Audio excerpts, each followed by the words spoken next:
სტუმრები მე მივესალმები იურიდიულ საკითხთა კომიტეტის ყოფილ თავმჯდომარეს, ჯერჯერობით საპარლამენტო უმრავლესობის წევრს ეკა ბესელიას. მოგესალმებით, ხალბატონო ეკა, მადლობა რომ პასუხობთ ჩვენს კითხვებს. გეგმებოდათ ალბათ იმაზე რომ თქვი ჯერჯერობით საპარლამენტო უმრავლესობის წევრს ხო. გამომდინარე იქიდან რომ ვსაუბრობთ სასამართლო სისტემაზე, თემა რომელიც დიდი ხანი არის უკვე დღის წესრიგში, მაინც პირველ კითხვას დავსვამ დიღომში მომხდარ ტრაგედიასთან დაკავშირებით, როგორც იურისტს ამ შემთხვევაში, როგორც პარლამენტის წევრს მინდა გკითხოთ. ჩვენს ეთერში ამბობდა ენერგეტიკის ექსპერტი ალექსანდრე ჭაღიაშვილი, რომ ვერანაირ კრიტიკას ვერ უძლებს ის უსაფრთხოების ზომები და ის მასალები, რომელიც გამოიყენება ბუნებრივი აირის კომუნიკაციების გაყვანისას ახალ საცხოვრებელ კორპუსში და ამაზე არ ხდება შესაბამისი კონტროლიო. რა შეგიძლიათ თქვათ, არის თუ არა თქვათ მერიის პასუხისმგებლობა ის ყველაფერი, რაც ამ მიმართულებით ხდება დედაქალაქში. მე მესმის რომ ეს არ არის თქვენი კომპეტენციის სფერო, თუმცა თემის აქტუალობიდან გამომდინარე, სწორედ ამ საკითხზე მინდა დავიწყოთ საუბარი.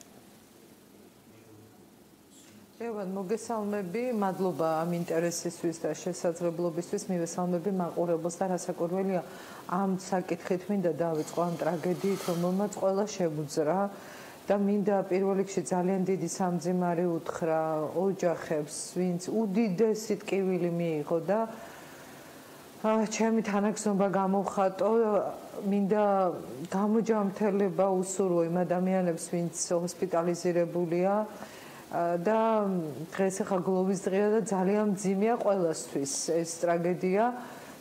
აი რატომღაც სულ ესე ხდება ხოლმე, რომ როდესაც რაღაცა უბედურება დაგვატყდება თავს, მე ისევ გაცოცხლდება ის პრობლემები, რომელიც უმჯობესია, რომ უფრო ადრევე ვიდრე ესეთი უბედურება მოხდება, ადრევე იყოს რეაგირებული. აი მუდმივად არის ამ უსაფრთხოების სტანდარტებზე საუბარი.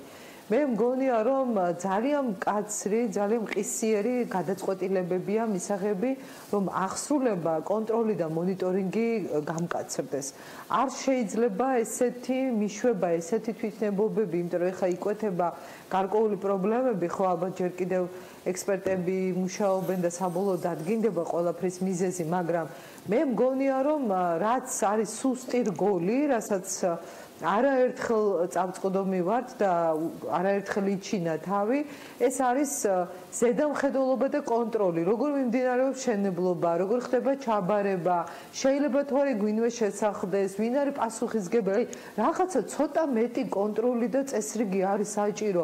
არ შეიძლება ესე მიშვება აღსრულების კუთხით და მაკონტროლებელი ორგანოები, რომლებიც უნდა იყვნენ აი ამ კუთხით თავიანთი ვალდებულების შემსრულებელი, მათ ვიღაცა პასუხი უნდა მოთხოვოს. ასე უბრალოდ ეხლა რაღაცა მოგვიანებით საუბარი სტანდარტებზე და სულ მუდმივად კანონის ცვლილებაზე, ეს არ არის გამოსავალი. გამოსავალი არის მიღებული კანონის და სტანდარტის შესრულება. და ყველაფერს აქვს თავისი როლი და ფუნქცია და ყავს მაკონტროლებელი და ყავს ზედამხედველი. და კეთილი უნდა ინებონ და უნდა შეასრულონ თავის ვალდებულებები. ეს მგონია ყველაზე სასწრაფო და ყველაზე გლობალური საკითხია, რომელმაც უნდა დააზღვიოს მომავალში, რომ ის უბედურება არ ნახოს ქვეყანამ და ეს ტრაგედია ხარ რაც ჭირს ყველას. აი ეს ტრაგედია ბოლო იყოს და აღარ მოხდეს კიდე მსგავსი რამ. აი ეს მინდოდა მეთქვა. რაც შეეხება ჩვენი საუბრის უკვე მთავარ თემას, საინტერესო იყო ის შემადგენლობა ზოგადად